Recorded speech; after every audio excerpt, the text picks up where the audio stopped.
ഞാൻ തൃശ്ശൂരിൻ്റെ റൗണ്ടിലൂടെ നടക്കുകയാണ്. ഇന്നലെ ഞാൻ പൂരത്തിൻ്റെ കാര്യങ്ങളൊക്കെ കുറിച്ച് പറഞ്ഞായിരുന്നു. അവിടുന്ന് ഇറങ്ങി ഒരു അടിപ്പാതയുടെ ഉള്ളിൽ കയറി അത് ഞാൻ കാണിച്ചായിരുന്നു. അത് കഴിഞ്ഞ് ജനറാശുപത്രിയുടെ മുമ്പിലേക്ക് വന്നിരിക്കുകയാണ്.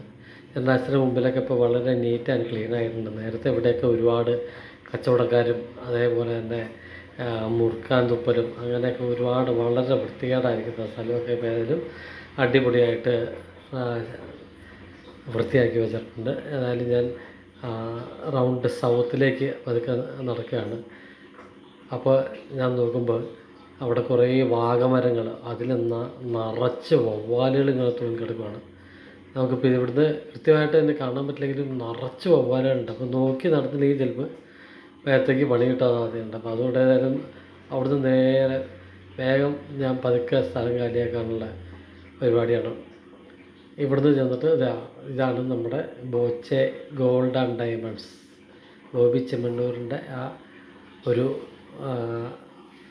ജ്വല്ലറിയുടെ കാഴ്ചയാണ് നമ്മൾ കണ്ടത്. ഞാൻ വീണ്ടും തെക്കേ ഗോപുരത്തിൻ്റെ മുമ്പിലേക്ക് എത്തിയിരിക്കുന്നു. ഇവിടെ നേരെ ഒരു അടിപ്പാത കാണാം. അപ്പോൾ അതിൻ്റെ ഉള്ളിൽ കൂടെ റോഡ് ക്രോസ് ചെയ്യാം. നമുക്കിപ്പോൾ റോഡിൽ കൂടെ ക്രോസ് ചെയ്യണമെന്നില്ല. അതിനുള്ള സൗകര്യങ്ങളൊക്കെ നമ്മുടെ നാട്ടിലും വന്നു തുടങ്ങി. എനിക്ക് തോന്നുന്നു ഞാൻ ഇതുപോലെയുള്ള അടിപ്പാതകൾ കൂടുതൽ കണ്ടിട്ടുണ്ട് തൃശ്ശൂരിൽ തന്നെ. അപ്പോൾ ഒരു 3-4 ഇവിടെ ഉണ്ടെന്ന് എനിക്ക് തോന്നുന്നു. അപ്പോൾ ഇതിലിങ്ങനെ അതിൻ്റെ ഉള്ളിൽ തൃശ്ശൂരിൻ്റെ ആ തനതായിട്ടുള്ള ഒരു കല, ഇവിടെ ഒരു ചെറിയൊരു ഇതൊക്കെ അതിൻ്റെ ഉള്ളിൽ വരച്ച് വെച്ചിട്ടുണ്ട്. ചെറിയൊരു പടങ്ങളൊക്കെ വരച്ച് വെച്ചിട്ടുണ്ട്. ഏതായാലും സാംസ്കാരിക തലസ്ഥാനം എന്നല്ലേ തൃശ്ശൂരിനെ പറയണേ. അപ്പോൾ അതുകൊണ്ട് തന്നെ ഇനി ഫ്രണ്ടിലേക്ക് നിന്നിട്ടുണ്ടെങ്കിൽ ഒരു അടിപ്പാത കൂടെ ഉണ്ടെന്ന് എനിക്ക് തോന്നുന്നു. ഇപ്പോൾ ഞാൻ മുനിസിപ്പൽ ഓഫീസ് റോഡിലാണ്. അവിടുന്ന് മുമ്പിലായിട്ട് തന്നെ ഒരു അടിപ്പാതേൻ്റെ കാണുന്നുണ്ട്. അല്ലാണ്ട് നേരത്തെയൊക്കെ ഇതിൽ ചുമ്മാ റോഡ് ക്രോസ് ചെയ്യായിരുന്നു. എന്തോരം ഇതിൽ ഞാൻ ഇവിടെ പഠിക്കുന്ന സമയത്തൊക്കെ ചുമ്മാ ഓടി നടന്ന് ക്രോസ് ചെയ്തുകൊണ്ടിരുന്ന ആ വഴികളൊക്കെയാണ് ഇപ്പോൾ. അത് പോയിട്ട് അങ്ങോട്ട് ഇറങ്ങാൻ പോലും പാടില്ല, ആ മാതിരിയുള്ള വണ്ടികളുടെ ബാഹുല്യമാണ്. അപ്പോൾ ഞാൻ ഇവിടെ ഒന്നോടെ ക്രോസ് ചെയ്ത് അങ്ങേ സൈഡിലേക്ക് വന്ന് അവിടെ ശ്രീരാമകൃഷ്ണ എന്ന് പറഞ്ഞൊരു ചെറിയൊരു കഫേ ഉണ്ട്. അവിടെ നല്ല അടിപൊളി മസാല ദോശയും റോസ്റ്റും ഒക്കെ കിട്ടും. അവിടുത്തെ ഒരു പ്രത്യേകത എന്നാന്ന് വെച്ചിട്ടുണ്ടെങ്കിൽ അവിടെ അഡ്വാൻസ് ടോക്കൺ എടുക്കണം എന്നുള്ളതാണ്. ഒരു മസാല ദോശയ്ക്ക് ഞങ്ങളുടെ 80 രൂപ കേട്ടോ. ഞാനിങ്ങനെ അതിലൂടെ മുകളിലേക്ക് അടിപ്പാതിലൂടെ മുകളിലേക്ക് കയറി വന്നപ്പോഴാണ് നേരെ മുമ്പിൽ തൃശ്ശൂർ മാർക്കറ്റാണ്. അവിടെ കുറേ പഴങ്ങളും പച്ചക്കറികളൊക്കെ വിൽപ്പനക്കാരെയൊക്കെ കണ്ടു ഞാൻ. അപ്പോൾ ഏതായാലും തൃശ്ശൂർ മാർക്കറ്റ് കുറേ നാളായി ഞാൻ കാണണമെന്ന് ആഗ്രഹിക്കുന്നു. ഏതായാലും ഒന്ന് മാർക്കറ്റുകളിൽ ഒന്ന് ചുറ്റിക്കളയാം എന്ന് പറഞ്ഞപ്പോൾ ഏകദേശം ഇപ്പോൾ 2-3 മണിക്കൂർ എടുക്കുന്നു കേട്ടോ സമയം. അതുകൊണ്ട് തന്നെ മാർക്കറ്റിൻ്റെ കാഴ്ചകളിൽ മാർക്കറ്റിലെ പരിപാടികളൊക്കെ ചിലപ്പോൾ ഒരു പക്ഷേ തീർന്നിട്ടുണ്ടാകും. കുറേ വണ്ടികളും കുറേ ചിലപ്പോൾ ഓർഡർക്ക് തീരാനുള്ള സ്ഥലത്ത് കുറേ ചോട്ടുകാരിൽ ഓർഡർ എടുക്കണേയും അങ്ങനെയുള്ള കാഴ്ചകൾ മാത്രമേ ഉണ്ടാവുള്ളൂ. എന്നാലും ആ മാർക്കറ്റിൻ്റെ കാഴ്ചകൾ ഒരു രസകരമായിട്ടുള്ള കാഴ്ചകളാണ്. എന്തായാലും അങ്ങോട്ട് പോയിട്ടുണ്ടെങ്കിൽ പ്രത്യേകിച്ചും നമ്മുടെ ഒരു മാർക്കറ്റ് എന്ന് പറയുമ്പോൾ തൃശ്ശൂർ പോലുള്ള സ്ഥലത്തെ മാർക്കറ്റ് എന്ന് പറയുമ്പോൾ വളരെ, ഞാൻ എന്നാണ് കോഴിക്കോട്ടെ ആ മാർക്കറ്റ് വലിയങ്ങാടി എന്ന് പറഞ്ഞ ആ മാർക്കറ്റ് ഞാൻ അതിലൂടെ നടന്നു പോയപ്പോഴുള്ള കാഴ്ചകൾ ഞാൻ കാണിച്ചായിരുന്നു. അതിൽ നിന്ന് വലിയ വ്യത്യാസമൊന്നും ഇല്ലെങ്കിൽ പോലും വലിയങ്ങാടിയുടെ അത്രയും ഒരു വണ്ടികളും കാര്യങ്ങളും ഒന്നുമില്ല. പക്ഷേ കുറച്ചുകൂടി വിസ്താരമുള്ള മാർക്കറ്റാണെന്ന് തോന്നുന്നു തൃശ്ശൂരിൻ്റെ. വണ്ടികൾ നാഷണൽ പെർമിറ്റ് ലോറികളും അതേപോലെ അവിടുത്തെ ചരക്കിറക്കാൻ വേറെ ചരക്കെടുക്കാൻ വന്ന ചെറിയ വാഹനങ്ങളും ഒക്കെ ഇഷ്ടംപോലെ ഉണ്ട്. അതിൻ്റെ കൂടെ ഓട്ടോറിക്ഷകളാണെങ്കിൽ തലങ്ങും വിലങ്ങും പോകുന്നുണ്ട്. 2 വീലറുകൾ ഇഷ്ടം പോലെ വാഹനം. എന്നാലും ആ മാർക്കറ്റിൻ്റെ മിക്കവാറും കടകളൊക്കെ അടച്ചു എന്ന് എനിക്ക് തോന്നുന്നു. എല്ലാം തന്നെ മിക്കവാറും എല്ലാം തന്നെ ഹോൾസെയിൽ കടകളുമായിരിക്കും. അപ്പോൾ അതിൻ്റെ കുറേ ഇടുങ്ങിയ വഴികളും ഉണ്ട്. അതിൻ്റെ ഉള്ളിൽ കൂടെയൊക്കെ നടന്ന് അവിടുത്തെ ആ ഒരു കാഴ്ചകളൊക്കെ ഞാൻ ഇങ്ങനെ കണ്ടുകൊണ്ട് മുമ്പിൽ നടക്കുകയാണ്. ഇവിടെ ഞാൻ പല പ്രാവശ്യം ഇതിൻ്റെ ഉള്ളിലേക്കിടയ്ക്ക് എപ്പോഴൊക്കെയോ ഞാൻ 1-2 പ്രാവശ്യം വന്നിട്ടുണ്ട് ഞാനിവിടെ പഠിക്കുന്ന സമയത്ത്. അതൊക്കെ വർഷങ്ങൾക്ക് മുമ്പാണ്, 10-35 വർഷമായി. ഏതായാലും ആ കാഴ്ചകൾക്കൊന്നും ഇപ്പോഴും വലിയ മാറ്റങ്ങളൊന്നുമില്ല.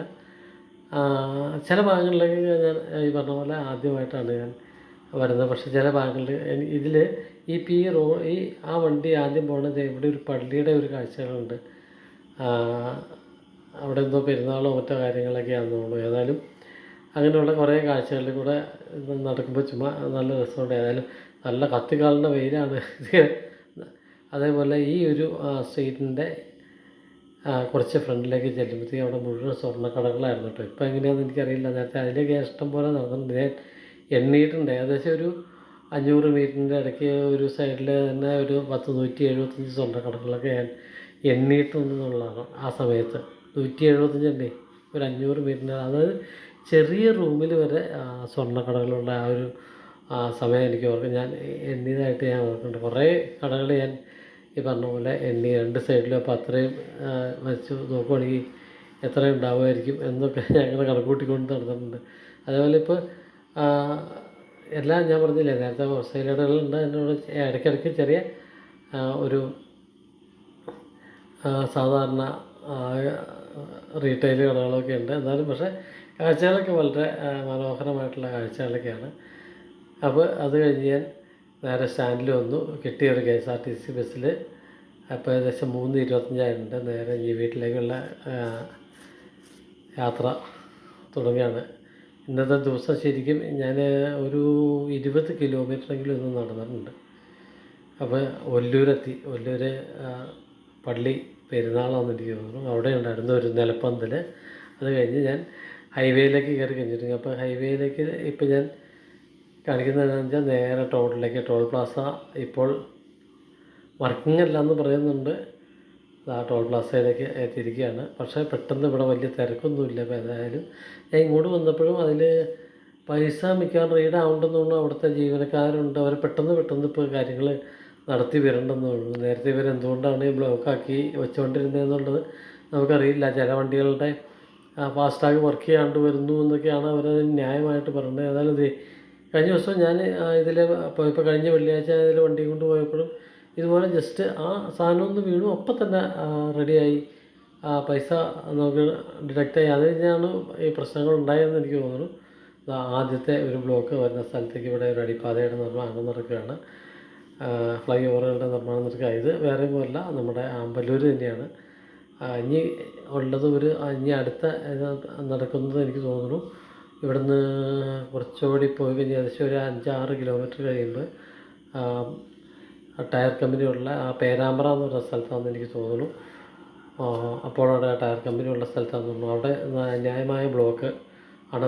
ഇതിപ്പോൾ പേരാമ്പ്ര എത്തിക്കഴിഞ്ഞാൽ അവിടുത്തെ ആ ബ്ലോക്ക് അതിലേക്ക് പതുക്കെ വന്നുകൊണ്ടിരിക്കുകയാണ്. ഈ ബ്ലോക്കിൻ്റെ പുറകിൽ ചെന്നുകൊണ്ടിരിക്കുകയാണ്. ഇതിൻ്റെ ഇങ്ങേ സൈഡിൽ ഒരു സർവീസ് റോഡുണ്ട്. അതിൽ മിക്കവാറും വണ്ടികളെ കയറി പോകുന്നുണ്ട് കേട്ടോ.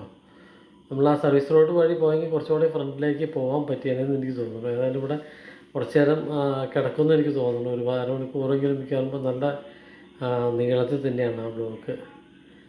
ഇത് കണ്ടില്ലേ, നല്ല സുന്ദരമായ ബ്ലോക്ക്. അതായത് ഇവിടെ ആ 3 ലൈനിൽ വന്ന വണ്ടികളെല്ലാം ഒറ്റ ലൈനിലേക്ക് ആകുമ്പോൾ വരുന്ന സംഭവിക്കുന്ന ഒരു ബ്ലോക്കാണ് ഇത്.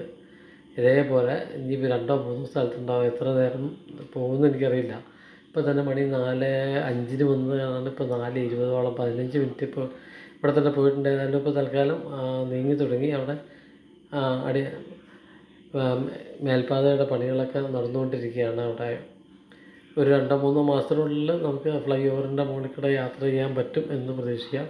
ഇവിടെയൊക്കെ നല്ല ബാരിക്കേഡൊക്കെ വെച്ച് നല്ല ബന്ധോസോടുകൂടിയാണ്. അതിൻ്റെ ഇടയ്ക്ക് ഈ പറയുന്ന പോലെയുള്ള ചില യന്ത്രസാമഗ്രികൾ വർക്ക് ചെയ്തുകൊണ്ടിരിക്കുന്നു. അതിൻ്റെ വർക്ക് ചെയ്യുമ്പോഴുള്ള ബ്ലോക്കുകൾ, അങ്ങനെയുള്ള കുറേ സമയം അങ്ങനെ നമുക്ക് പോകും. ഏതായാലും ഈ കാഴ്ചകൾ ഇവിടെ നിർത്തുകയാണ്. Good bye.